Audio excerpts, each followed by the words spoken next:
في ليلة مظلمة وباردة قرر يزيد من مسقط عمان استكشاف كهف مجلس الجن الذي لطالما سمع عنه الأساطير والروايات المرعبة.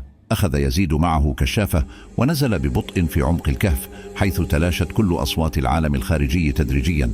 داخل الكهف كان الصمت كثيفا والهواء باردا بشكل غريب.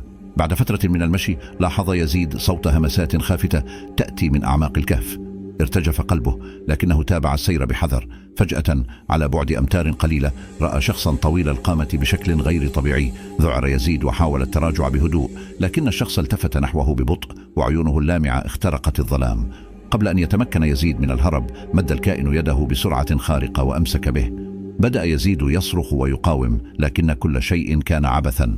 شعر بقبضة باردة تجذبه نحو الظلام. في صباح اليوم التالي وجدت سيارة يزيد متروكة عند مدخل الكهف، لكن لم يكن هناك أي أثر